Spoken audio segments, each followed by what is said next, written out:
There is growing pressure today on acting Attorney General Todd Blanche as he angles for Senate confirmation to that post. The scrutiny particularly focused on his role in moving Epstein accomplice Ghislaine Maxwell to a more reduced security facility. Yesterday, congressional staff visited the federal prison camp in Texas, where Maxwell is currently serving her 20-year sentence. But the top Democrats on the Judiciary and Oversight Committees, they say that despite an extensive tour, prison staff, quote, repeatedly shut down our lines of questioning or could not provide basic information about our central concerns. With me now, California Democratic Congressman Robert Garcia, ranking member of the House Oversight Committee. Congressman, what did your staff learn from that visit, and what questions still remain? Let me just begin by saying that we sent a team of 5 Democratic staff, oversight and judiciary members. Obviously, they were there touring the Camp Bryant. And what's really stunning, I think, is that all of them agreed that the facilities themselves, they all described as a park-like community college. It was open. Folks were walking around freely. There were few restrictions. It was clearly a place that folks were there and were building their own relationships and activities. And what's odd is, of the entire Federal Bureau of Prisons system, this actual facility is ranked the least amount of security in the entire system. And that's where Ghislaine Maxwell was moved. One critical piece of information that we got, which we didn't know, is that we learned yesterday that Ghislaine Maxwell is the only sexual offender, a convicted sexual offender in the entire 600 and plus member facility. And so she is the only one, which is an interesting coincidence, that only her would be given the treatment to be moved to this facility. And the warden was asked multiple times, why was Ghislaine Maxwell moved to this facility? Why is she the only sexual offender that is now actually in this facility? And the warden's response was, we don't know. We don't have an answer. No one at the facility had any idea why she was there. And so this begs so many questions and goes back to the original question.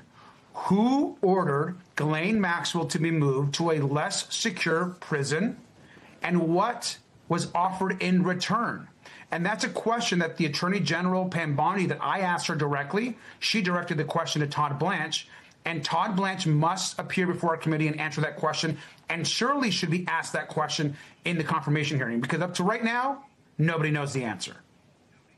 Right, and the fact that there are so many questions allows these conspiracy theories to fester. Speaking of which, I want you to take a listen to Vice President Vance on The View. He offered some contradictory comments about Epstein during that appearance. Take a listen.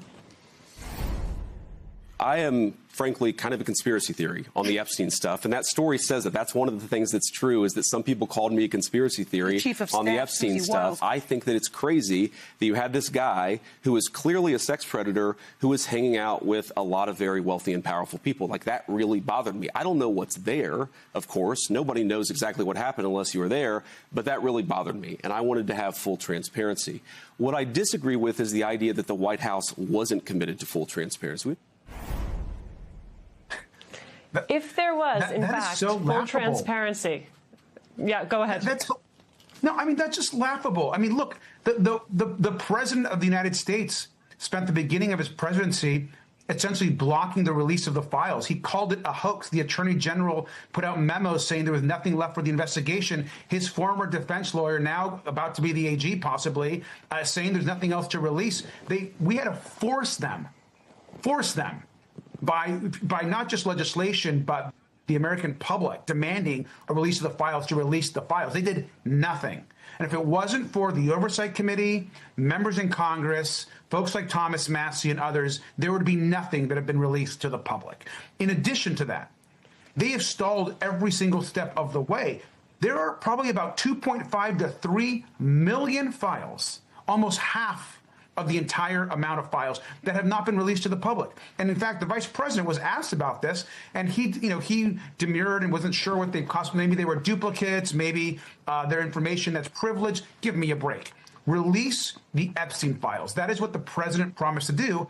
And what we do know is that the vice president is holding secret special meetings in the Situation Room to play cover-up.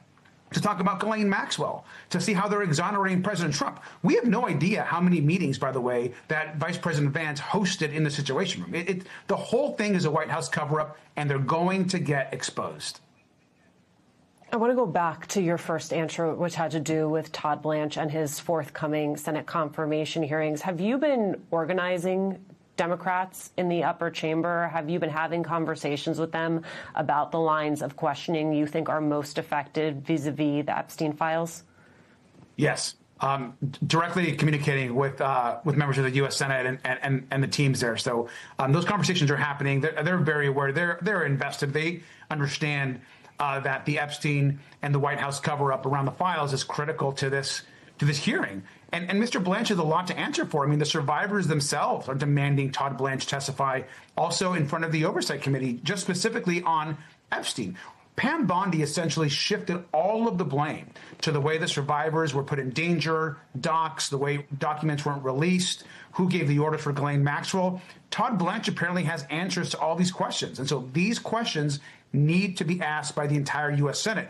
And to be clear, Todd Blanche should not be confirmed. Why are we confirming the president's former defense lawyer, the person that essentially destroyed the privacy of so many survivors in the release of these documents, put out horrific information and photos, the person that's essentially put out information, sent it back, won't give us access, members of Congress, of course, for being stonewalled. And so I think he has a lot to answer for. Congressman Robert Garcia, ranking member of the House Oversight Committee, thank you so much.